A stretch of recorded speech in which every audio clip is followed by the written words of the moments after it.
So, welcome everyone to another exciting episode of Two Bar Connections with your host, Jesse, and... James, what's happening, everybody? How's everyone doing? What is happening indeed? We have really action-packed episode this week. We got a lot of news that we got to cover. We got first the sad closure of Rooster Teeth. And then we have some news about some corporation fuck-up, because it wouldn't be another episode without some corporate fuck-ups. We have WB doubling down on their live service nonsense. And we have Skull and Bones, the first quadruple-A flop to possibly ever happen. And most likely will not be the last one. Then we have Yuzu, the Switch simulator, getting shut down by Nintendo. We have some fake democracy spreaders out there trying to sully Super Earth with their fake sales, trying to impose what's the word? They're imposters, right? I was gonna say actual illegal broadcasts. Yes, in IRL. Perfect. IRL illegal broadcasts. We have games on Steam trying to pretend to be Helldivers. Do not fall for their lies. Then we have some good. We have a sort of a feel-good story with Toys for Bob and many other studios leaving their corporate overlords, and then we finally have the exciting premiere of the Fallout trailer, which we'll be reacting to because James and I have not seen it at all. But before we get into all those exciting news, what are you doing, man? What's up? I'm exactly where you left me, working and then going back to sleep. I'm so close to paying off my federal student loans. I've just been excuse me. I've been working so much just to try and get that shit done. But I did my taxes today, and I don't owe money to the IRS. That's always a blessing. So yeah, that's pretty much what I've been doing.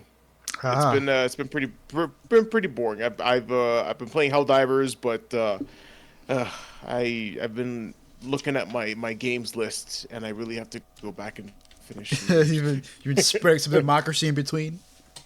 Yes, dude. Well, not in between. Like that's pretty much all I've fucking been doing. So yeah, I know you've been hitting it, man. Because you were like in the 30s or something, I think, when we played. We played last week, like last Friday, I think, or Thursday. Yeah, we did because we were playing with we were playing with the mechs because we liberated T and as I understand, you got some new recruits for the Super Earth cause, democracy. Yes, I did, and I think they're still playing because every time I look, they're on Helldivers. So. Okay, well, that's wonderful to have some fellow democracy enjoyers out there. Absolutely. What level are you on now? We need recruits. Well, I haven't leveled much. Because I haven't been playing. Mm-hmm. I think I'm still level 32, I believe. Okay. Do you see a new patch? No, they have another patch now. They literally just released today. Yeah. So apparently they have flying terminids now. So. What? Yeah. I didn't know about that part. Yeah. I saw Stylos' video because I haven't seen it in game yet. But I saw the pictures and the caption is, "They fly now." oh no. Okay. Oh no. Yeah. So I don't know, man. It looks like winged, but legit. Like they look like dragons in the picture. Okay. Interesting. Okay, that could be cool. Yes. All right. And also, what something that you will find very, very, you'll be very appreciative of. Now, the head of the Chargers actually work like weak spots. So one shot from recoilless in the head will actually kill a Charger. Yeah, I saw that. That I saw. Yeah, I saw the changes. I saw that they toned down the amount of Chargers and Battle Titans you're going to get in difficulty 7 and up. And they also made it so that Chargers can get one shot if you hit them in the face of a recoilless or with the expendables as well. Yes, because they apparently shooting them in the leg, which they call the leg meta. They were like, "Yeah, that was creative, but that's not at all what we intended. So we're gonna make the actual intended weak spot work like a weak spot. Because after all, like everybody knows in any shooter, you shoot them in the head. That's the weak point. So yeah, I mean, but I'm pretty sure the leg, you can still hit the leg if you really want to. Yeah. They said that they're not gonna change anything about that. Yeah. So you still be able to shoot him in the leg, except now you can hit him in the face of a good old rocket of democracy. Absolutely, dude. Honestly, the content like for this game has been like dropping nonstop. Like I feel like every couple days something new is happening. Like for example, now they've activated like a new major order, specifically for the terminates. So so now there's that going on, and I'm just like, dude, what? Like, damn, chill. Like, I mean, Yeah, it's a new there's so mission much. type. Yeah, like there's so much to do that it's insane. I mean, I'm not complaining. It's just I'm not used to this amount of content being dropped so regularly. Yeah, So so soon too. yeah, dude, so soon. Because And already there's rumors of a of a sorry, third go ahead. faction, yeah. Yeah. Yeah. They were in the first game. They're like some like psychic aliens or something like that. So that'll be interesting to fight. I wonder how that's gonna be. Oh my god, I'm kind of worried because this game this game can get pretty fucking crazy. But it's been good. Honestly, this game has been great. I'm so happy. I So happy do. to hear that. I can't wait to hop Yes. back into it. I'm still so mad we couldn't get to level 20. I couldn't get to level 20 because the game Dude, that just bug. Yeah, dude. Awful. I did what you told me, but I still haven't gone back yet. Oh, okay. Well, at least you did it. Did it say that there were files that needed to be reacquired? I don't know. I don't remember. Okay, because because like when you do the integrity check on Steam, at the end of it, it'll say, "Hey, yeah, we found some files and we've reacquired them because they failed." You know, but we'll see. But I think I mean, it worked for me. I managed to get some levels, so that's pretty good. Yeah, that's good to hear. That's good to hear. I mean, so I haven't been spreading too much democracy. 'Cause I've been playing a certain little game called Final Fantasy 7 Rebirth, Oh which is shit! the Tell us about it. sequel. This is the sequel to Final Fantasy 7 Remake. And oh man, where do I begin? First off, I want to say Game of the Year already. I have declared it. Unless we have another fucking 2023 repeat, where like we have a new Game of the Year every 3 months. Yeah, no, this is gonna be Game of the Year hands down. It's already reviewed very, very well with critics. It has a 93, I think, on Metacritic, which is astoundingly high across 130 something reviews, 130 different That's outlets. impressive. So, no, yeah, it is. It is absolutely worth its weight. Like it is. It is all. It has met all the hype and exceeded everything. Like it is. Like it took what was great about the remake, because the remake was just the first part of FF7. It was just Midgard, and Midgard is like a 5-6 hour segment of the game. It's a very small portion of the game, and they managed to expand it into a 40-hour game. Well, now this game takes the rest of Disc 1, right, which ends in the Temple of the Ancients, and then full ass game out of that. Like this game is massive. James, I want to tell you, I am 90 hours in, and they are still adding more content.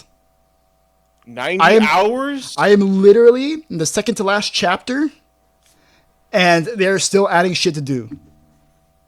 Dude, what the actual fuck? That's crazy. Yeah. 90 hours. Oh, Jesus Christ. Yes. That's going to be a lot. Now, okay.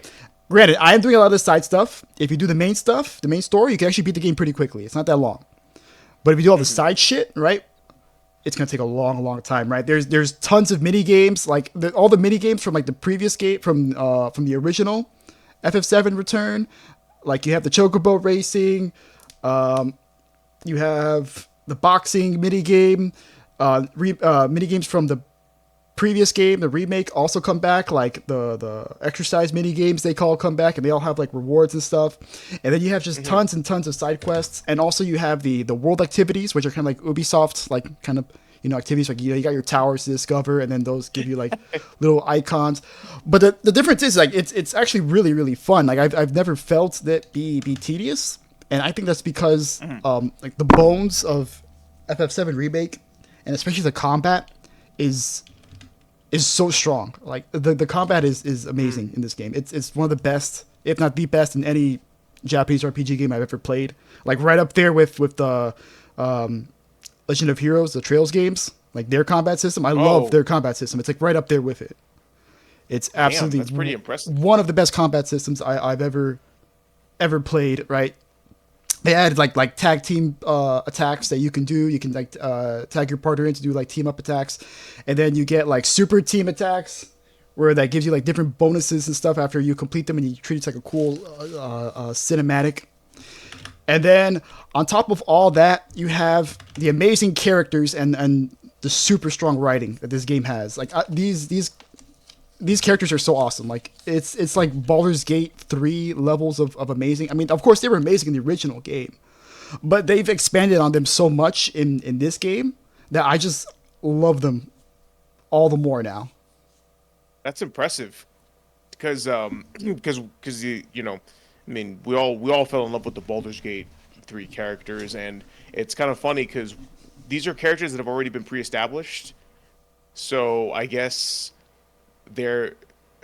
I mean, I don't remember too much from the original Final Fantasy VII, but are their characters different in any way, or are they No, the same they're characters very before? they're. I mean, yeah, there are like any. They're true to the core of the character. There are like some like change. Like there is like one twist with Red that was a little weird, caught me off guard at first, but I got used to it after a while. It's nothing major, but I don't want to really spoil it because it's still something cool to see. Yeah, of course. But other than that, like there's not any like crazy twists. At least of the characters. Now the story is a different beast altogether, right? Especially like towards the end of the game, right? Yeah, I'm saying that like yeah, they're definitely changing a few things around. Like events happen way sooner in this game versus like the original game, at least in terms of like the main story, like percentage wise. Like one event what happened like at the 80% mark in the original FF7 happens now like in like the 40% mark of like this game. So what happens like way sooner, and then they also added like some new subplots, right? There's like a new mysterious subplot happening on the background with Aerith that they haven't really like revealed yet. I haven't gotten to that part. I'm on the second to last chapter, so we haven't. I think we're gonna get there because we're going to the Temple of the Ancients. So that's where gonna be like, everything's gonna be revealed. Okay. Interesting. Well, it sounds great. I don't know if I said it in the last episode, but I definitely spoke to you about it. That I'm actually going to wait for the um, Final Fantasy VII remake to go on sale on Steam, but the one with the intergrade, so I can pick it up. And I know that you told me to play the original FF7, at least the Midgard section again, because you know it's amazing how much you'd forget. But I still kind of remember a lot of what happened in the Midgard section. Well, I mean, you also come to appreciate what they do change, Biggs, Wedge, and Jesse are actual characters this time. Do you remember them? Yeah. I They're know like that they're like actual. Barrett's psychic. Yeah, they're like actual characters this time, Ooh, and wow. and Okay, they're cool. amazing. Like I love all three of them. Okay, So, cool. and like there's a part like where they show up again in Rebirth, and like I almost cried. In fact, there was like a whole Okay. section where like I nearly almost cried, and then there's like a section before with Barrett. You probably haven't gotten to that part, but there's like a big like moment plot point with Barrett, and it's so much stronger. In I don't know if you remember it or not. I'm not gonna say anything because I don't want to spoil it in case you don't. Is it in the Midgard section? No, it's in when you get to the Golden Saucer. Okay, well, remember I told you that that's where I actually stopped playing, Oh, okay. and Wow, you're and just short then. Yeah. no, dude, yeah, because I don't know what happened. Because I think actually no, I know what happened. I got to the Golden Saucer, and the fucking guide was taking me through a maze, and I had no idea where to go, and I felt like I was going in circles. So I didn't know where I was. I didn't know who to talk to next because I also wanted to do all the side content. But I remember that there was something happening. I mean, it's not really. I don't want to say it's spoilers because technically this is an old game, but still there was something about that we were about to go into about Barrett's past, Yeah. and that And and that point yeah, was like, yeah. yeah, that was But I it's didn't kind get of a to tearjerker. actually. Yeah. Well, I guess it was the start of. I guess I started that. I guess you could call that a side quest No, that no, I that started. it's part of the main story. Oh, okay, part of the main story, but whatever. Like that part with Barrett, like I started, and it was obvious, setup for him to talk about his past or for an unveiling to happen, but I never got to see what that was because I got screwed. But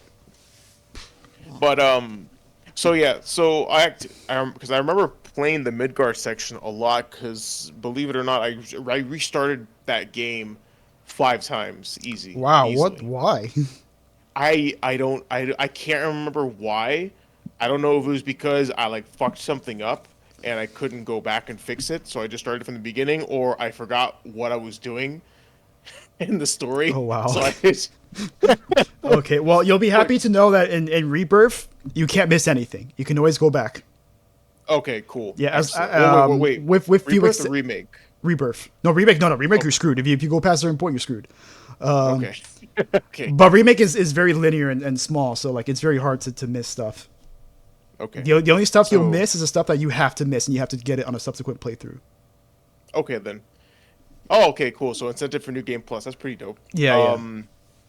But yeah, so I think I'll go into it remembering it pretty well. Like I said, I played it a lot, so I'm going to probably just dive headfirst Oh, into okay. it. All right. You didn't tell me that part. You played it 5 fucking times. Well, the beginning part, I told you, like I got to the golden saucer, and and I was like, holy shit, like wow, I'm so far into the game, like I'm finally gonna fucking finish it, and then I didn't finish. Yeah, yeah. The golden saucer is yeah. It's like that's like the halfway point. Yeah, honestly, I should go back and finish it because it is a pillar of the gaming community. Even for people that don't like Final Fantasy, they know of FF7. So, but again, a lot of games that I have to go back and finish, and that's probably going to be like a nostalgia stream or something. You know, play while you smoke a cigar and drink whiskey with the homies on Okay. Discord. That would be cool. Yeah. No, I'd watch. I'd Yeah, be fuck down yeah. for Why that. not? Yes, the master of the RPG can watch me fuck shit up. No, Like, no, why did you do? it's great. No, you're gonna absolutely you're gonna love it. Cool. And also, I with the integrate, I know that there's a Yuffie Yeah. component Yeah, to it. yeah, yeah. After you, well, you can play it any time, but it's best obviously to play it after you beat the game. Yeah. And you get like her story and how she gets introduced into the plot. Cool. The funny thing is though, she doesn't show up in Rebirth for a while. I thought she would show up way sooner than she did. Like Oh, it took really? a while Okay. for her to join your party. Like she shows up, but she can't join your party until like you're deeper in. Like she joins like almost at the halfway point. Oh, okay. Damn. But I mean the game's so were you- long that like it doesn't it doesn't matter. Oh, okay. Well, I was about to ask, is that a point of disappointment, or is it just kind of like, oh, it's okay? Well, you can always rush through the main story until you get her, and then go back to the previous areas and then just do all the side stuff. Oh, Which okay. is what I did. Like as soon as they showed her in the second region, because the game's divided into regions, and then the world is huge. By the way, I forgot to mention this. The world is fucking huge. Like I've now gotten to the Yeah. point where I can actually travel by boat, and I can go between the continents. And there's like a bunch of islands in between that you can discover like treasures and stuff. Like there's a Cool. like a treasure chest quest that you get like at the very end. Like this is what I'm talking about. Like I'm 90 hours in, the game's like, oh yeah, by the way, we have a whole new quest line for you to do, and Oh my it's gonna lord. give you access to these really cool accessories that you're gonna be able to use in battle. Like wait, what? There's more stuff. Oh yeah, all those previous areas you visited also those have new quest lines too, so you have to go back to all those previous areas now. Holy crap. That's crazy. And Is there a sorry, go ahead. no, ask your question. Well, in the original FF7, I got to the open world part, but there's an airship that you can take to kind of like fast travel, quote unquote. Is that in Rebirth? It's a boat. It's a boat. No, you have to wait till because the ship shows up like pretty deep into disc one or like sometime after disc one. So yeah, since Rebirth is pretty much disc one, the airship's not gonna show up yet, but you do get a boat. Oh, okay, okay. Yeah, you get. Because I know that you get a much. boat. I know that much.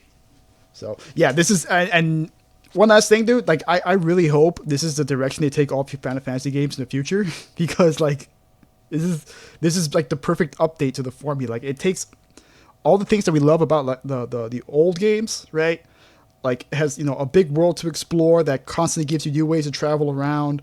Uh, you have party based combat, right? You don't have like FF16 where you just play like Devil May Cry Man and that's it. Like you get no party members at all, or like nothing like FF13 where like you only get to control like one person and that's it, which really sucks. Like no, you get full control of the entire party. You get access to all their movesets. They're all super fun. The combat system's updated to be more actiony, but it still has that tactical element that we all know and love of it because of how the ATB system works, which is the bar that fills up. Like in old games, the bar would fill up, and then once it fills up all the way, you can attack. You can do an action. In this game, right, you can just attack whenever you want, but you can't use more advanced moves until you fill up at least one ATB bar or ATB gauge. Because cool. And it's awesome, amazing. Game of the year. No one can tell me otherwise. Amazing. All right. Well, since I'm done sucking that game off, you want to talk about some news? Yes, absolutely. Let's do it. All right. So for our first set of news today is a very, very sad one because a piece of our childhood is leaving us. We have here an article by Variety, and it says Rooster Teeth is shutting down after 21 years. So yes, the studio that gave us such wonders as Red vs. Blue and RWBY, or Ruby, I think is how you're supposed to pronounce it, is now closing, which is such a damn shame, man, because wow, like I remember watching these as a kid, like in middle school, watching Red vs. Blue when it was you still couldn't even see it on YouTube. Like you had to look for it on like Windows Google Media. Videos. Yeah, on Google Videos, right? Like YouTube didn't even exist at the time. You remember that one? No. but like YouTube was like not a thing at the time. Like this is how early we are talking about. Yeah, apparently they were owned by WB Discovery, which fucking of course. Okay, so I didn't even know this. Yeah, but unfortunately the closure of Rooster Teeth is going to result in 150 full-time employees getting laid off and a couple of dozen contractors and content creators also. And then of course they have their full statement. And yeah. So sad, dude. Yeah. No, dude, I was looking at the like the people that founded it, and it's just a bunch of names that, dude, we love, like Bernie, Jeff, Gus, Yep, and Joel, which is literally Church, and Griff, and fucking Simmons, and of course Caboose, my favorite, my profile picture, your profile picture on Steam. My profile picture on Steam and on Discord is Caboose. I was just thinking, like, so. You'd be amazed what you can get Caboose to do when you promise him some Oreos and orange juice. And then Caboose. I feel dizzy. I gotta lie down now. He just wants to. He's just fucking ragdolls.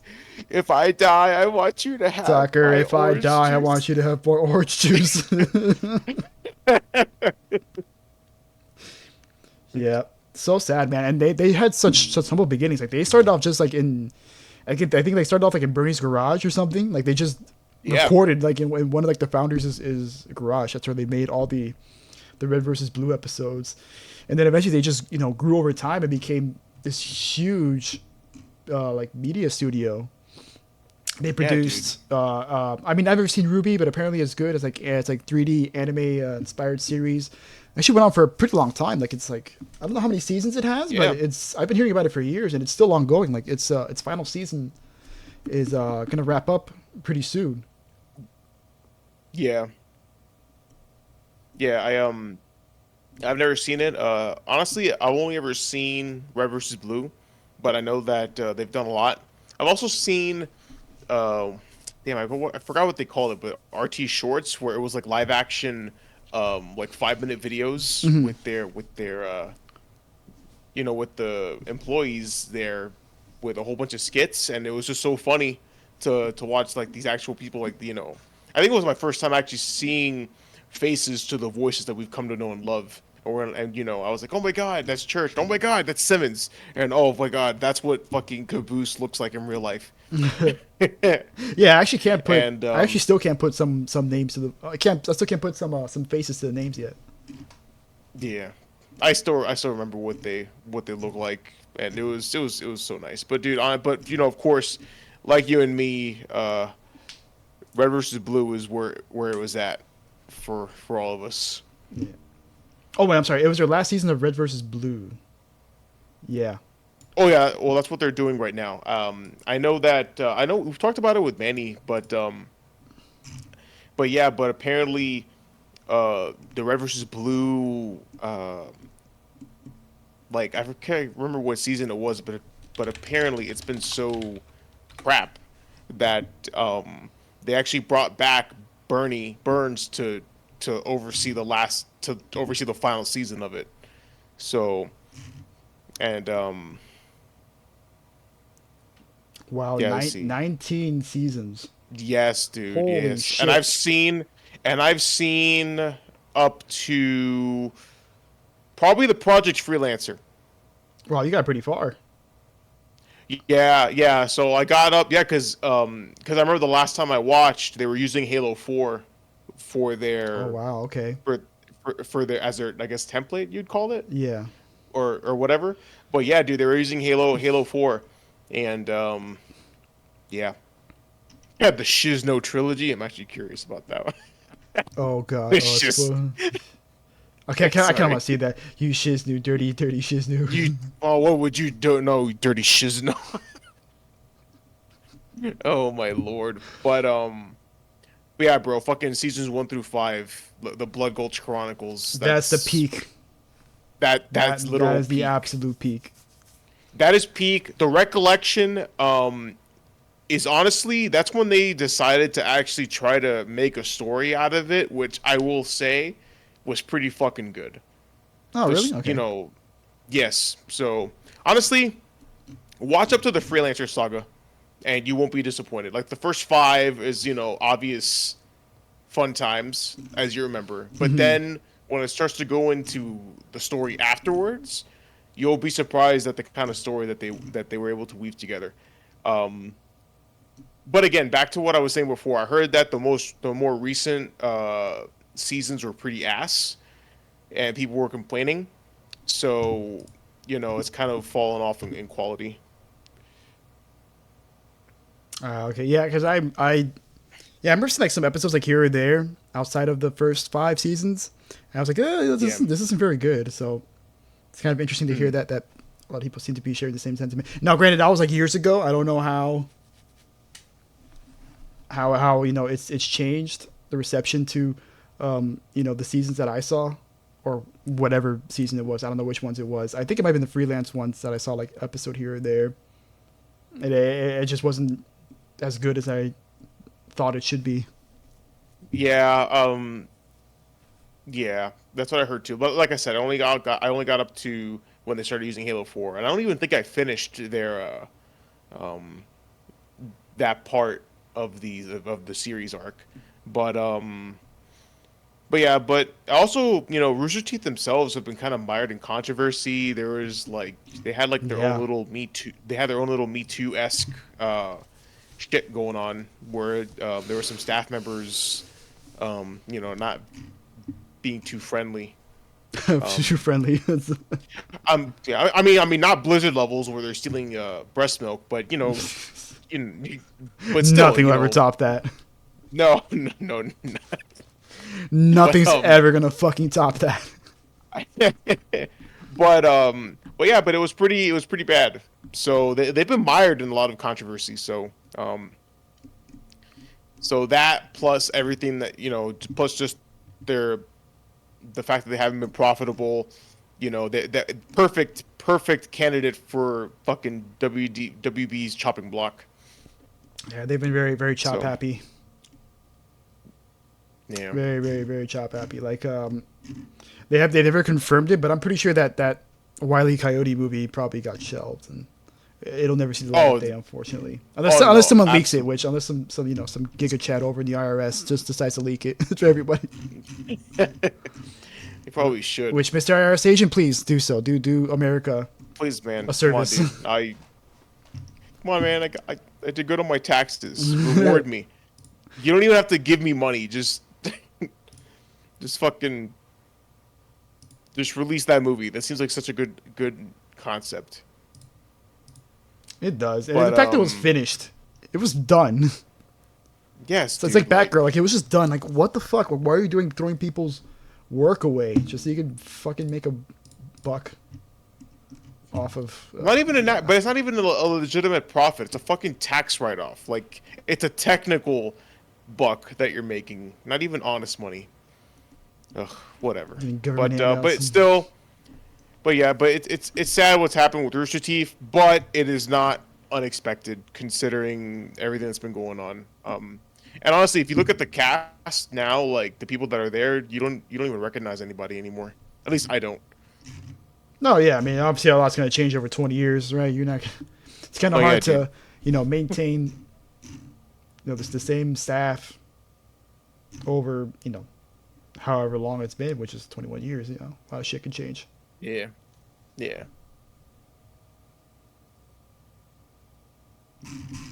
All right. Well, I read those comments. Yeah. It says, I was like, oh, good lord. I saw the first one. I'm like, oh god, okay. No, I saw the name. I saw the name of the the name. You're gonna eat shit. Is that what he said? Is that their name? You can fuck off. Oh no, sorry. You can fuck off. Okay, never mind. The first dude's name's Oh no, there is someone there. Eat shit. Rest in piss. Oh, okay, There's damn. another guy. Right wingers are dim. Oh my god. Okay. What? What are these names? Fuck. Okay. All right, variety. Anyway. Okay, so so that's it. Anything else you want to talk about our childhood there, or are we good? No, it hurts enough as it is. Okay. All right, sounds good. All right, cool. Well, Warner Brothers, thank you very much for cutting off a piece of our childhood. And well, since we're on the topic, let's talk about what you plan to replace Rooster Teeth with. A bunch of bullshit. Do you wanna lead us into that, Jesse? Yeah. So for our next story, we're still staying on the Warner Brothers train, and this fucking face. What? Okay. Yeah, bro. His face, man. I swear to God. This is the face of everyone who read this damn title, right? Okay, so we have here some news from GameSpot and Kotaku. Well, first the GameSpot one, because this is the more recent one. We've seen that now Warner Brothers in a recent Morgan Stanley speaking event, they said that they were going to double down on their live service games because of volatile AAA console games. So JP Perret, who was in a speaking event, told everyone there that he said, quote, rather than just launching a one-and-done console game, how do we develop a game around, for example, a Hogwarts Legacy or Harry Potter that is a live service where people can live and work and build and play in that world in an ongoing basis? Yeah, so let's just ignore the success of our non-live service single-player game and be like, hey, we should totally make a live service out of this. Never mind the fact that Gotham Knights was trying to be a live service game and then failed, right? And then we have the recent Suicide Squad, who Perret also used as an example for the quote-unquote volatile AAA console game market. Yeah, dude. Maybe did you ever stop to think that maybe the reason why Suicide Squad bombed was because it was live service, because it was a game that didn't suit the strengths of Rocksteady, or the game just fucking sucked dick. That's all it was. Because you can make a live service game and have it be good, i.e., Helldivers. But no, of course. Oh my god, this is so frustrating. Literally, a game fails right before your eyes, and you're like, oh no, it couldn't possibly be us. No. We're going to keep throwing shit at the wall and seeing if it sticks. Well, spoiler alert, it's never going to stick. but they won't realize that because they're under the impression that every time they fail, they can just have it as a tax write-off and move on with their lives. But anyway, yeah, that face when you told me that you updated the story list, I saw the title and I also Yeah, this is the face of everyone who. this is the face of every gamer. Fucking what, mate? You fucking what, man? If I knew how to make thumbnails, this Nope. would be it right here. Oh my god, dude, it's so freaking. Yeah, it's gonna say, "You man. fucking what, WB?" Huh? Yeah, exactly. Right, and this kind of lines up with what David Zaslav said in a Kotaku article during an earnings call, where he said that they were going to increase the amount of live service games they're going to be doing. Right, our focus is on transforming our biggest franchises from largely console and PC based with 3-4 year release cycles to include more always on gameplay through live services, multi-platform, and free-to-play extensions, explains Zaslav. The goal is to have more players spending more time on more platforms. Okay. Real cool, right? Yeah. I'm sure that'll work, man. Yeah, dude. Yeah, good luck. Good luck. Good luck. Good 'cause fucking luck. You're gonna. Yeah, because honestly, you picked the absolute worst time. Because I think people gamers are getting pretty fucking tired of live service bullshit that they're literally showing you that it's failing by not buying into that crap. And like, So I mean, at this point, right? Like, it's so saturated, and people only have so much time and so much money to spend on these games because these games are big investments, right? They're big time yes, investments, bro. right? Yes. There's only so many hours in the day, and so many hours in the week, and so many hours in our lives for us to dedicate our time to gaming, let alone one specific game, right? Yeah, dude. Like, we're playing Helldivers right now. You and I are playing Helldivers, right? You are working. You're spending however many hours you are spending time working. I am playing FF7 Rebirth, 90 hours in, and still playing. Yes, dude. And on top of that, the buy-in for these games is now higher. Like now, a lot more people are. Is Suicide Squad $70? Mm-hmm. Oh fuck me! So now we have to pay more to get into the game, and continue paying money, and also paying with our time.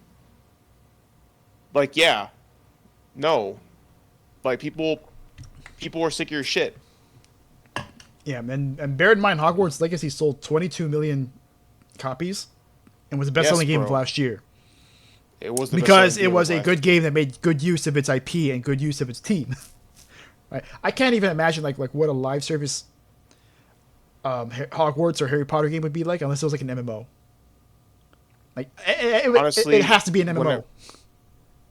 It has to be, yes. It has to be an MMO. And dude, a fucking Harry Potter MMO, that will be fucking chaotic. I can already see all the broomsticks flying around, and oh my god, like you won't be able to see the sky with how many people are flying, probably griefing, casting spells from the broomstick, like 20 feet in the air. Like, oh my god. Do you remember Wizards 101? Oh, yeah. Yeah, bro, it would just be that. It would just be Wizards 101.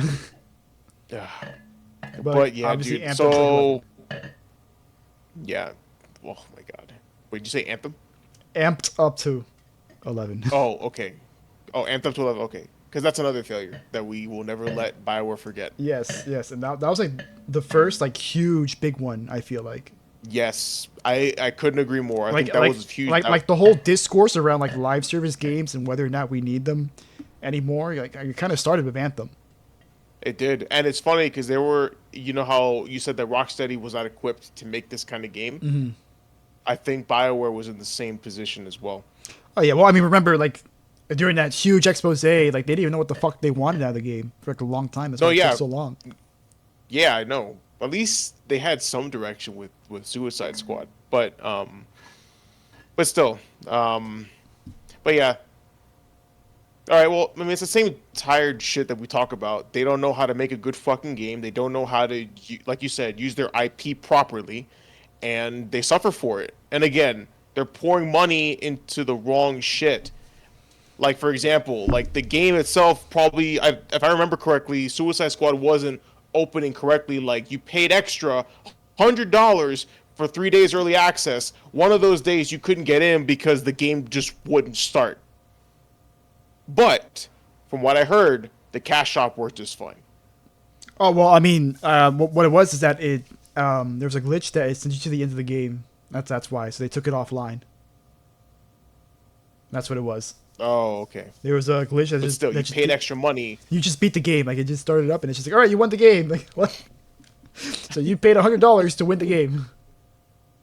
Good job. So you paid extra money for 3 days access. You couldn't access it one of those days because of a glitch, and so you really paid for 2 days early access. Good job. God, just make a good fucking game. But it's okay. Honestly, there is hope on the horizon, but we'll get to that later. Yeah, there is hope on the right, at least for some studios. Yeah, we'll have to see what happens with WB. I'm not one to root for failure, but I think I can make an exception here. The thing is, if you don't want to learn from your mistake, then you deserve to fail. That's just plain and simple. Yeah, it's just Literally, unfortunate to be a monkey's paw, because we all know the people who deserve to be punished for those mistakes aren't going to be punished for it. yes, that is true. But I mean, like I said, we'll hold that. I'll hold that thought when we get to our stories later, because I think there is, like I said, there's hope on the horizon. But we'll get to it later. All right. Well. But yeah, anything else with WB and David Zaslav? Fucker. No. Just, fuck WB, fuck David Zaslav. That's it. Okay, cool. All right. Well, speaking of fuck ups. Yeah, speaking of live service fuck ups, right? We have here. Right, so Suicide Squad was a AAA live service fuck up, right? But we have here our first ever in recorded gaming history, the first quadruple A fuck up, right? And what a record, man. The first ever quadruple A game, according to Yves Grumeau, is also the first quadruple A fuck up, right? Man, what are the odds of that? Yeah, wow. Who would have thought? So the so the long in development Skull and Bones, which has been in development hell for like 14 years, I think, something fucking insane like that. Since Black Flag. Since Black Flag, which I don't know how long ago that game came out. The game was like I'll look it up now. Like 2012, something like that. So point is, right, this game has been in development hell for a long time, and it has come out to middling reviews, and it has been reflected not only in reviews, but also apparently in player counts. 2013. 2013, Jesus Christ, so like 10 years. Yeah. Fucking A. Okay, so like 10 years. So we have an article here from True Achievements, where it says AAA Skull and Bones hits the rocks as Xbox player count sinks. Right, just 2 weeks after launch, the Skull and Bones player count on Xbox has sunk by a third, knocking the wind out of the quadruple A game sales. Right, yeah. So I love how they keep calling it a quadruple A. It's a fucking spit in its face. Yeah. So according to this article, they used the Xbox gameplay charts, which is a website that has a bunch of data on player counts across different games, kind of similar to Steam charts. It's just for Xbox, and apparently, let's see, Skull and Bones had a somewhat strong launch week, ranking at 30th place on chart. However, since then it seems players have slowly started abandoning ship. A full week later, we see Skull and Bones starting to take on water, slipping to 37th place in our chart and recording 8% Java player. In its second week, it dropped a further 23%, and then it's dropped 31% since, right? Yeah. But hey, you know what? If you ask Yves, right, he's gonna be like, "Oh no, don't worry, right? We have record play times across our game, right? It's so you have Yves here saying that Skull and Bones has one of the highest, if not the highest, player session times, which is how long a player spends across each session. And apparently, according to him, players are spending an average 4 hours and that is across both trial players and paying customers because Skull and Bones actually has an 8-hour trial that for free, where you can play the game for free, and then you have the option of buying it in the end. And it seems like even with that, it's not enough to get people to buy and play the game, which is evidenced by the fact that, according to an article by BGC, as of March 4th, the price for the game was slashed by $25 after less than 3 weeks. Right, so Quadruple A savings. Quadruple A savings, right there, buddy. Yeah, exactly. And I actually saw a video from Yang where he got data from PlayStation, from like a website that I charge, actually from PlayStation themselves. They publish the download rankings for the games that are most downloaded per month, and as of February, I believe Skull and Bones was like 8th, and then Suicide Squad was like 6th or like 5th. So they are doing worse than Suicide Squad, at least on PlayStation. But I mean, if you go by Suicide Squad's numbers on Steam charts, which is like in the triple digits, abysmal. It's abysmal. That so must bad. be freaking awful. Oh my god. Yeah, because I think the last I saw was like 435 players active at once. Wait, what was that? How many? I think 435. Well, let's check it now. For that Suicide was Squad. the most recent. Yeah, for Suicide Squad, Yeah. but that was like a couple days ago. It's probably worse now. But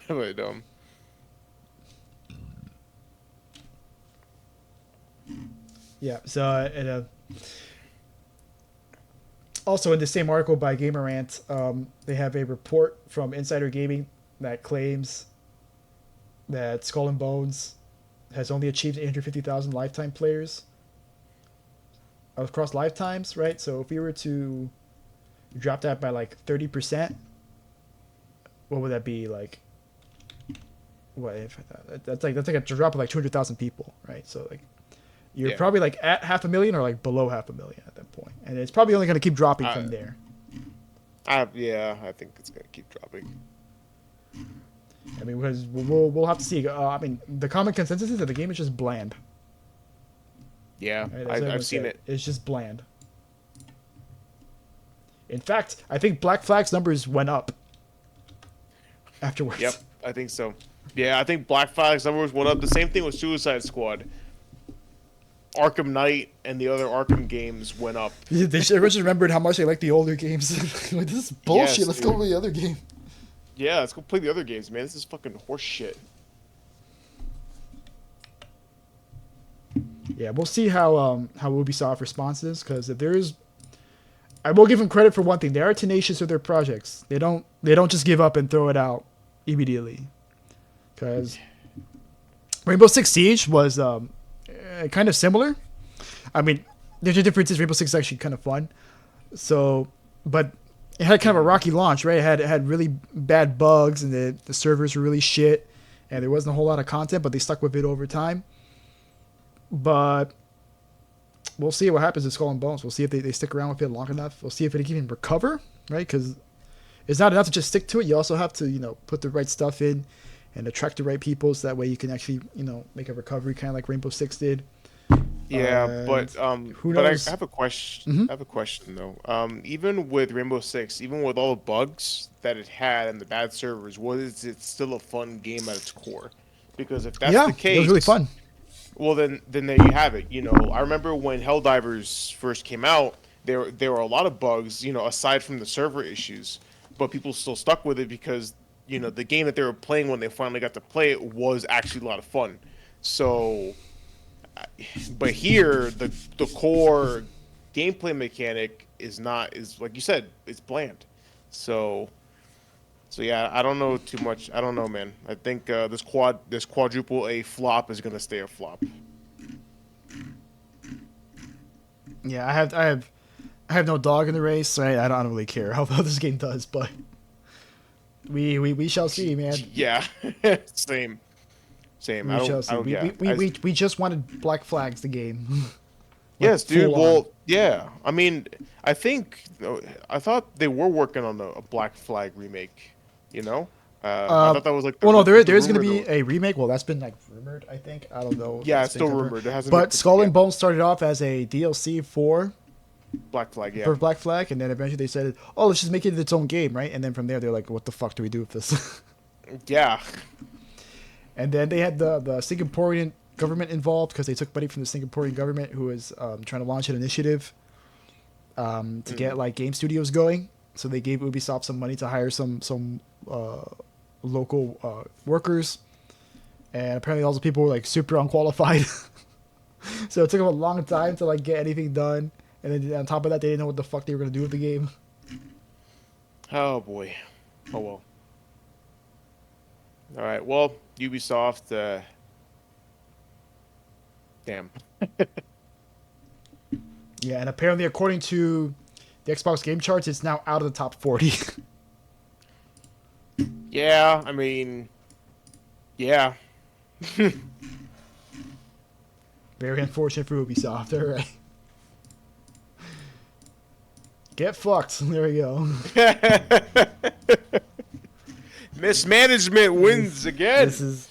That's phrase that's very popular on the show. Get fucked, right? And speaking of getting Yes. fucked, we have our next story here with a certain emulation group, Yuzu, who are the developers for the Switch emulator, recently got sued by Nintendo and will have to pay them $2.4 million and be forced to shut down their website and any further development on the Switch emulator. So Yes. But to be fair, they settled the lawsuit. I don't know if I don't think there was a ruling. yeah, it Was was. there a ruling? So this was a settlement, right? It Yes. was outside of court because, yeah, a full on battle Nintendo would not have gone well for them. Right? No, No. they would have lost their lives. and the Nintendo lives of their has children. all that fucking Wii and Switch money for their lawyers to use. They have all the time and money in the world, right? Which you do not have. And well, it seems like the thing that really kind of killed them, right, was the fact that they were distributing, or they had like a cracked version of Tears of the Kingdom, and were Yeah. releasing it early ahead of time. They also had apparently a Patreon, right, where they put like features and stuff behind the Patreon. You had to donate money to them in order to get access to it. Yeah. And I think that's what did them in, like the fact that they were collecting money on it, right? Because I mean, if it was up to Nintendo, they would shut down every emulator in existence. But there's still, a ton of emulators out there. Yes. This one. I have one for the Nintendo 64, right? I have Dolphin, which is the Wii, and the GameCube one. I have that one as well. But by the way, I do want to say we here do not support piracy in any form of capacity, right? We support education. We That's support what education and game preservation, though. But yeah, like in the case of Yuzu and the Switch, right? The Switch is it's currently on the market still, right? And it's still selling a lot. Still selling very well. Tears of the Kingdom was an unreleased game, right? Exclusively for the Switch. It's not like, it was a game that came out in the past and it's not coming to the Switch. Like, no, this is a brand new game, right? So, yeah, you fucked up. Yeah, nope. they fucked up real bad. Yeah, and apparently Citra also has to be closed down as well because they developed Citra, which is the 3DS emulator. Damn. Now, on one hand, right, while they are being closed down, Yuzu is an open source emulator, right? So it's only a matter of time before someone gets their hands on the code, and then they just do something else with it. Yes, absolutely. And honestly, and it'll probably go the way of Dolphin, where they will just, they'll do things correctly and not the way that Yuzu have done it, Yeah. 'Cause- Don't collect money. Yeah, it is. Just don't collect money. Like, literally, the best mods ever are always the ones that are free. Like, these people, they do what they do because of their passion. Like, they like modding. Same thing with emulators, They had really good experiences with these games, and they want to replay them now on modern hardware. So, Yeah, because God knows Nintendo's not going to do it. fuck no, man. And if they do it, they'll fucking charge you an arm and a leg. They'll charge you an arm and a leg and make it really fucking hard to get access to it. or make it only available like for 6 months. Like it's weird. Like the with the Mario collection Oh yeah. for the Switch, dude. I was like, why? Why you do this? Well, I mean, So they do it so that way, they can sell out, and then when the shareholders meeting, comes up at the end of the financial year, they're like, yeah, we sold out all these copies of this game. Please give us more investment money. it's dumb. It's stupid. Yeah, that's probably what they're thinking, right? They're all about that. It'll never be available again, will it? Probably not. And I imagine, like, if you try and buy a third party, it's just gonna cost like $90. 90, dude. They're gonna fucking upcharge the shit out of that. Yeah, 3D All Stars. Yeah, that's it. Yeah, I guess 90 is generous. It's gonna be like a couple of hundred, maybe, right? Yeah. Most likely. Well, it depends on how many there are in circulation too. I guess. Well, who knows? It'll probably be more than like some obscure like Saturn game or something. It would be less. It would be probably less than some like obscure Saturn game, but still, it's gonna cost you a lot. It's gonna cost you a lot. So yeah, rest in peace, Yuzu. Yeah, rest in peace, Yuzu. And remember, guys, it's about education, not about the money. Education preservation. Education preservation. I mean, in like when the Switch 2 comes out, like 3 years after that.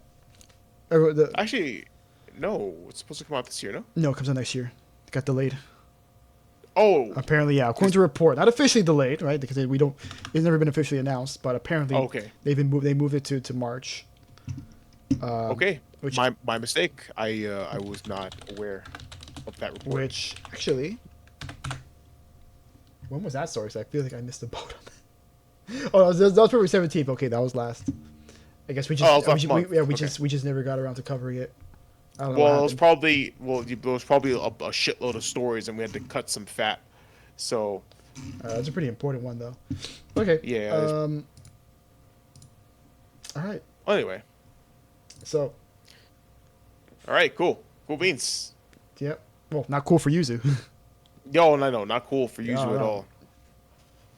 Oh well. Rest in peace, Yuzu. All right. So we have next some fake democracy spreaders out there. We have some illegal broadcasts over on Steam, right? The utter outrage. These socialists. I cannot believe. I don't even know what the word is for people who do unpatriotic. Unpatriotic socialist scammers. Unpatriotic, treasonous bugs. Trying to think of some shit. This is clearly the result of automatons hacking into Steam, right? So we have here in a story by Siege.gg and from IGN as well, that apparently as of March 2nd, right, Steam has been receiving some fake games that have been posing themselves as Helldivers. So apparently what has happened is many developers have changed the names of their games and changed the pictures to Helldivers. Yes. And then they went and then listed it as 50 to 75% off.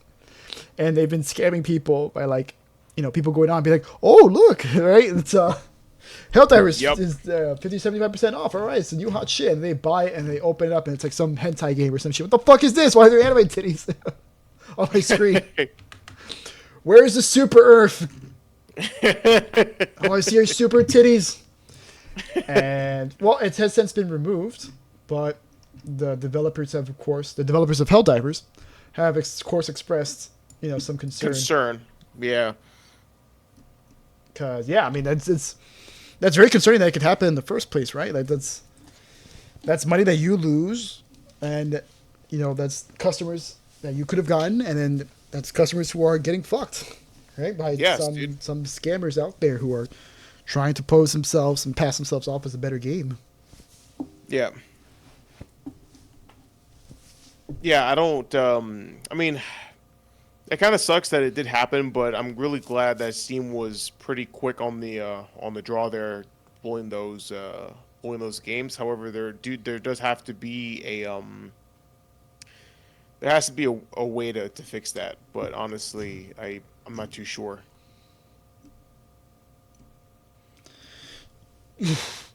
Sorry, hold on. Excuse me. Oof, damn. You're good. Yeah. Yeah, it's very bizarre. Kind of funny though. Like, can you imagine being that poor Yeah. guy Yeah. who buys Helldivers? And again, you just get up some And, fucking titty game. yeah, dude. It's like, oh, my game's not doing well. All right, just here you go, Helldivers. Here you go. My, Just put in Helldivers. my titty anime game wasn't selling. All right, I'm just gonna search at Helldivers. My titty hand. Yeah, I really want to know like what games are the ones like for real. Like what games were, like trying to pass themselves off as Helldivers. It'd be very interesting to see. Yeah, well, we don't really know unless you buy them because it's all fake. You know, the name and the thumbnails and the pictures, they're all of Helldivers. So the only way to know is if you open the game itself. So, Well, if you see it on if you sale, wanna- then you would know. I mean, it's been removed since, but Oh, it would have been yeah. interesting to see like what kinds of games you would have got. It's like something like a mystery box. Yeah, mystery box, and apparently they same thing happened to Power World as well. They experienced something like that at the same time that this was going on. Oh, really? I don't remember that. Well, it's in the article. Right there. Valve's not facing questions. What appears to have happened. That tweet. We had 2 pop up for Power World today. Got them taken down almost immediately. Yeah.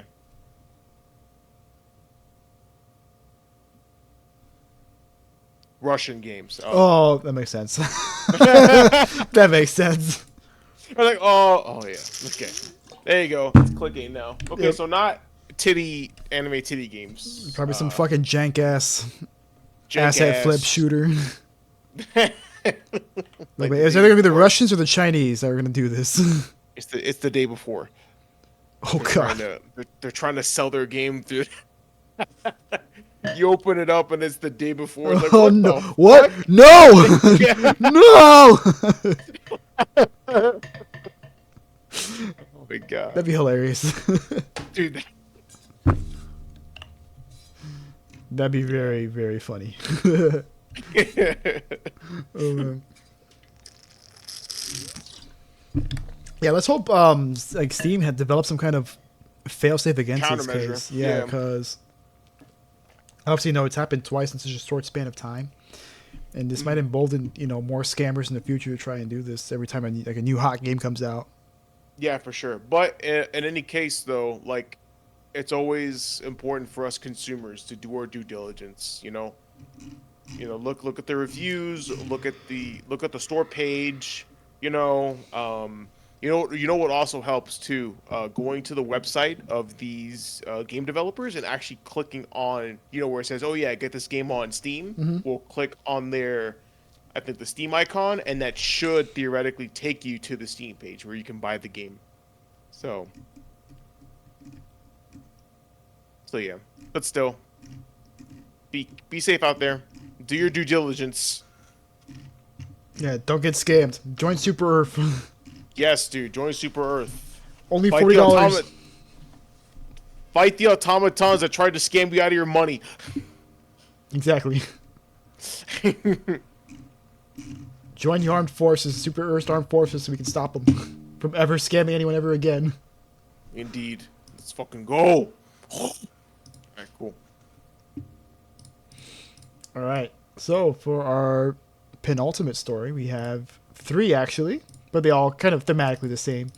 So we have Toys for Bob, the developers of the Crash 4 game, Borderlands, the Borderlands Studios, Gearbox, and Saber Interactive are leaving Activision Blizzard and Embracer Group, with Toys for Bob specifically leaving Activision Blizzard, and Gearbox and Saber Interactive leaving. Fuck, what was her name? Embracer. Embracer. I'm sorry. Whoa, it's late. I'm sorry. I wish you can't sleep. No, it's okay, dude. It's fine. But these are great. This is good news. These companies, they're leaving, these big name publishers and going off on their own. And even in the case of Toys for Bob, they said that they're officially going indie, which we talked about that.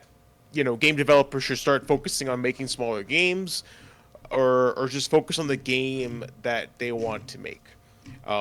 So I don't know. I mentioned it in earlier where the damn, what was I saying? That there's a solution um, for these companies, and that there's hope that they can just kind of like buy themselves out of these development groups, um, so that they can just go off and do their own thing. And I think that's the way things are going to be going forward, because, like you say, we've discussed it. These developers are, essentially slaves to these publishers. So the best thing for them is to try and leave and do their own thing. And I think this is the way to do it. Yeah, it's great news. And Toys for Bob's case, they've said that they want to work out a possible partnership with Microsoft so they can keep making Crash Bandicoot and Spyro games, which would be pretty cool, right? Because we haven't seen a new Spyro game in like 10 years, right? Outside of course, the remake, right? Like a new entry. Yeah. And Crash 4 came out like in 2020 or something like that, so it's been a little while since we've seen a Crash 4, although the fact that we got a Crash 4 in the first place was absolutely amazing. And I gotta play those games, by the way, because I haven't played a single Crash game like at all. Oh, really? No, I have not. Oh, man, they're so much fun. Crash game. Yeah, dude, you gotta buy the trilogy on Steam. I think it's on Steam. And for Spyro's case, yeah, I played all three games, and I loved all three games. I beat the first two, but I never beat the third one. Yeah, great games. So, good luck to them. And then we also have Saber Interactive, who bought themselves out for $500 million, which is, wow, that's a lot. That's a lot of money. I didn't even know they had that kind of capital, but yeah. Which, by the way, they are the current developers of the Knights of the Old Republic remake, which was quote unquote shelved for a while. It went on hiatus, not necessarily canceled. But this kind of leaves a glimmer of hope.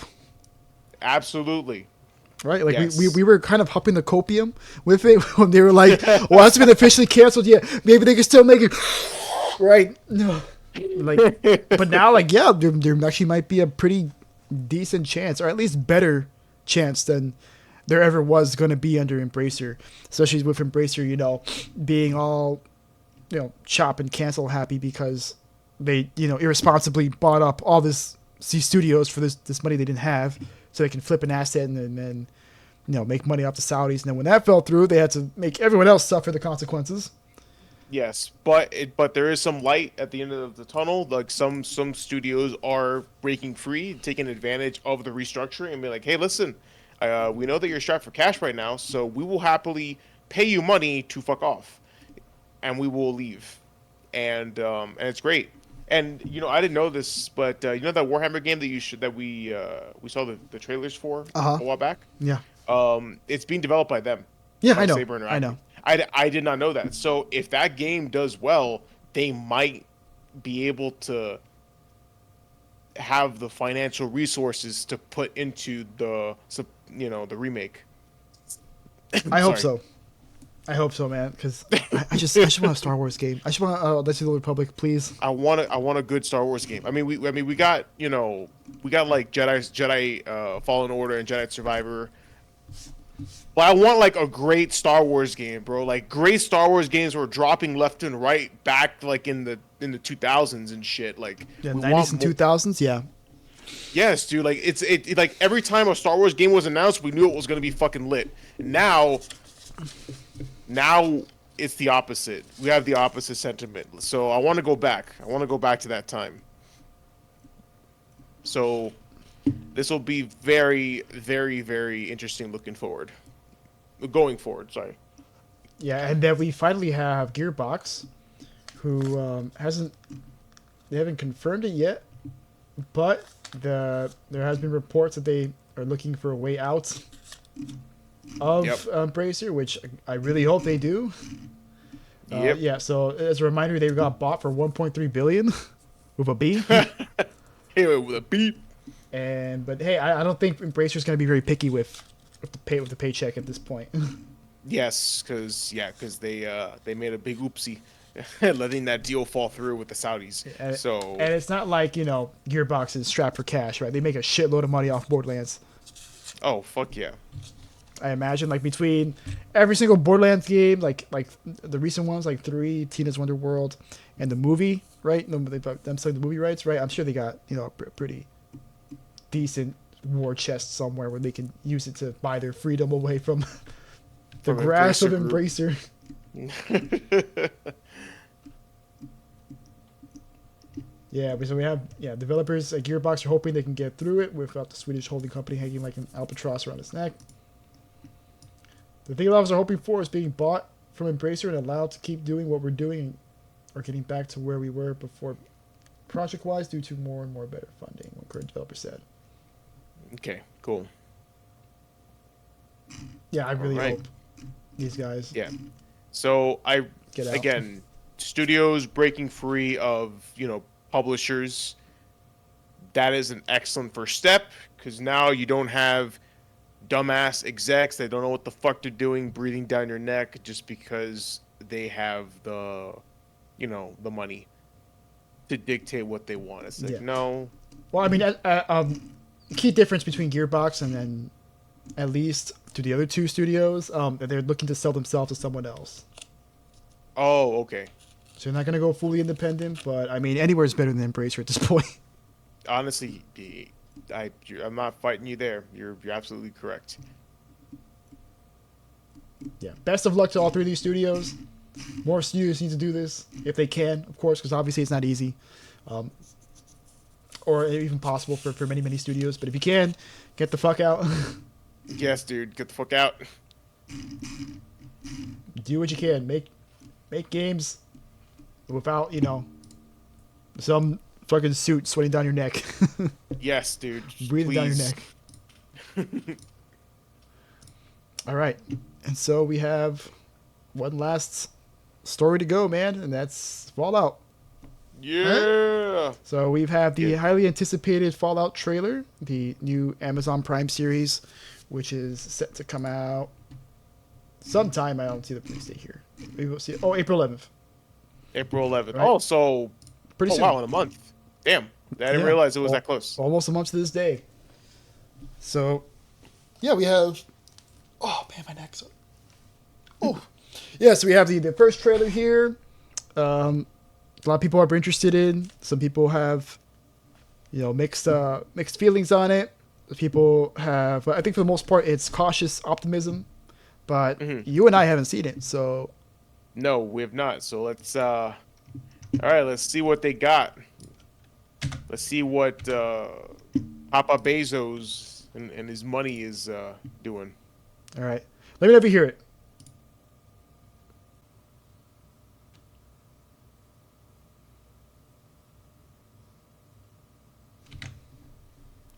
Oh. Okay, wait.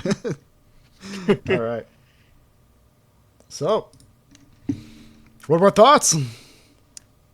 Well, I'm not gonna lie, I was concerned, but then I saw Westworld director Jonathan Nolan, and I was like, oh, No. oh, Yeah. oh shit. Okay, hang on.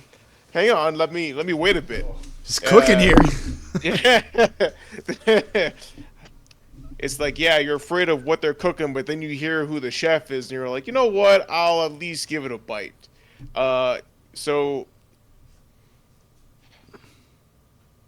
my opinion will not be as, I guess, what's the word I'm looking for, valid as yours, because you've been playing Fallout for a lot longer. I think we discussed this plenty of times.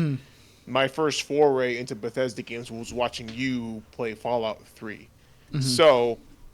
So you've been playing these games a lot longer than I have. So I'll just say my piece, and then you can give your take. For me, they nailed the look of the wasteland, the vaults, the food, the atmosphere. Everything is fabulous. Yeah. So look-wise, it looks pretty fucking good. Yeah. No, I think it looks pretty good too. Yeah, this guy right here, I forgot what his name was. Walton Goggins? Oh, what was he? Walton. Yeah, Walter. Walton. This guy, the guy. Walton, yeah, this guy, the guy from Justified, I love this guy. He's a phenomenal actor, Yeah. and to watch him play essentially, uh, um, I guess a ghoul, but like he is the courier from fucking New Vegas because of all the drugs he's on. Yeah, and here's him. Yeah. Like, like it's clear. It's absolutely clear what character he's playing. He's playing if the courier was a ghoul with dog meat. That's his character, and you know what? I'm down for that. Well, he's got kind of like a cowboy look to him. Maybe he's like a bounty hunter or something. Yeah, dude. So I'm interested to see that. This main actress, I don't know. I feel like I've seen her before. I have not. But I don't know, bro. It's something about the eyes. I feel like I've seen her before somewhere. But maybe my eyes are playing tricks on me. Maybe I'm having some sort of like Mandela effect going on. But I guess she's supposed to be the bright-eyed, innocent person that eventually has to adapt to the world around her. Kind of like, have you ever seen Blast from the Past with Brendan Fraser? No. Great movie. You should watch it. Kind of similar story, believe it or not. I won't spoil it for you because I think it's actually a pretty fucking funny movie. Okay. But that's pretty cool. And yeah, so I'm just curious to see what kind of story they're gonna go with. Yeah, it's. Yeah, Well, I'll let you. It has let you no, yeah, it has piqued my interest here. Like, yeah, like I said, like they really got the looks down. Like, this looks pretty good. I mean, he could probably look a little more fucked up because the ghouls look really fucked up. And but yeah, they really but you know what? Okay, they still have to keep the actors recognizable, right? You still have to recognize it's Alton Goggins. But this is pretty good makeup work at least on the ghoul. I think the costumes look pretty good. Like the robot looks pretty good. Yes. That robot looks pretty good. Yeah, it's a very convincing looking robot. They got the suits down. The Vault suits look good, and then of course you got the Brotherhood of Steel, right? The big power armor wearing guys. What the fuck are they? Had one here. You have one punching a bear. That was cool. Okay. Yeah, I didn't want to say anything, but like, oh shit, he punched a bear. I think it's here. Yeah. Wait. Let it go for a little bit. I think he's gonna punch the bear now. After the end. Oh yeah. For the Brotherhood. That looks like a fucking werewolf, bro. Not even a bear.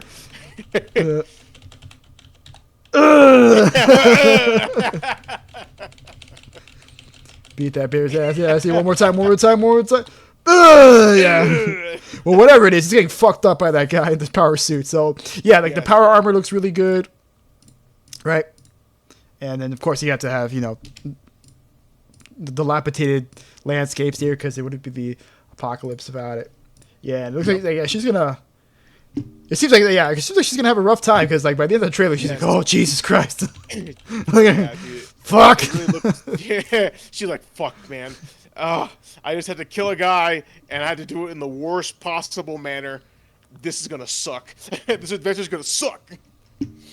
Yeah, and like you, I'm curious on what the story's gonna be. There's a little light on details for it. Like it seems like this guy's gonna be important, right? Walton Goggins is gonna be important, and the girl's gonna be important. So you got like a Brotherhood guy, a Dweller, and then a Ghoul. And it seems like they're setting up some kind of revenge plot. Dog meat with the Brotherhood guy. So I mean, we'll see. It's I have respect for Jonathan Nolan, and Westworld. At least the first season was really good. I didn't really like so much the follow-up seasons, but from what I heard, actually, he only worked on the first season. After that, I think he was like not a part of it anymore, which makes sense. Which makes sense, by the way, because I like you. I saw the first season of Westworld, and then the second season was kind of like, eh. So yeah, they were kind of like repeating the same thing. I was like, oh, okay, we're gonna be all cryptic and shit again, and then we're gonna tell everything out of order, and they'll all fuck. Okay, guys. That gimmick worked in the first season, right? It's a little tiresome now.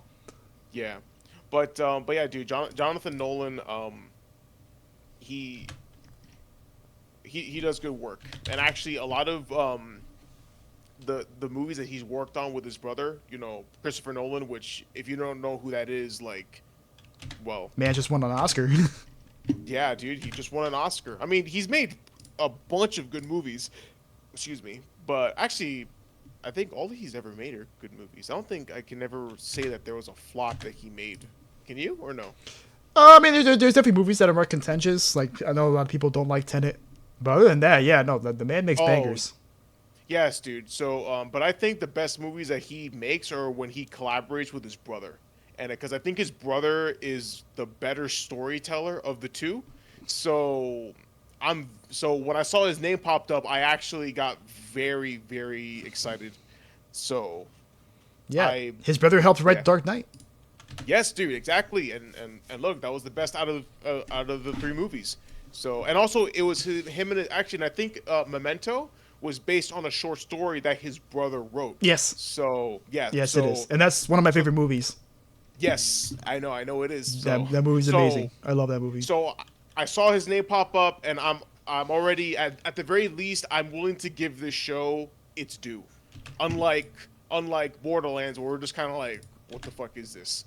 Yeah, This everyone looks actually like they belong in this movie, and I mean in this yes. series, right? Yes, bro. So I'm very excited. I'm very excited for it. I want to give it a shot. It should be pretty cool. Well, April 11th, we're all gonna have our chance. Absolutely. Well, hey, And maybe we can do like a review of it. That would oh, be pretty actually, it cool. wouldn't be a bad idea. I mean, Yeah. I'd have to. I think I have Prime. I'm pretty sure I have Prime. The thing is, I don't watch TV, man. Like, it's just, I don't watch TV. I still haven't seen like Castlevania, like, and that shit came out like in September, right? Oh The new shit. Castlevania series. I watched like a little bit of Shogun with my brother. I How should. is that? It's good. Well, I've only seen the first two episodes. The third episode came out last week, and I think the fourth episode is coming out tomorrow. But it was good. I did like it. I don't know if I liked enough to continue it, but I did really like it. It is a Okay. good show. Cool. It's a very good show. Yeah, because I heard it was um like it was really really good, and I know that my stepdad actually talked about because it's based off an older show of the same name. Yeah, So it's it is. kind of like a remake ish, but even my stepdad says back then that that the show was phenomenal. Um, but I think it was a mini series. Yeah. I don't know. This is a miniseries too. Shogun. This is Oh, Shogun's okay, miniseries. okay, Yeah, okay, they're both okay. miniseries. Yeah, Yeah, yeah. there's not gonna be So another season of it. cool. That's pretty dope. But yeah, but I heard that it was very phenomenal. So, but yeah, very very exciting. Wow, Fallout might actually be pretty good. Damn. This is gas, Damn. boy. You All right. got the gaze. All right. So you wanna sign us off? Yeah, absolutely. Hey everybody, thank you so much for tuning into this episode of the Two Bar Connection. We really appreciate you guys giving us a watch. We would like you to leave us a like and subscribe, and also if there's anything that you want us to cover, please let us know in the comments section, and we can maybe pull up some news stories and cover it later. And you can find us here on YouTube, which is the best way to watch us. But if you're on the go and don't have time to open YouTube, you can also find us on Apple Podcast, Amazon Music Podcast, and Spotify as well. And yeah, thank you very much. Yeah. So once again, thank you for listening to us, and wherever you are, peace. Take care, everybody.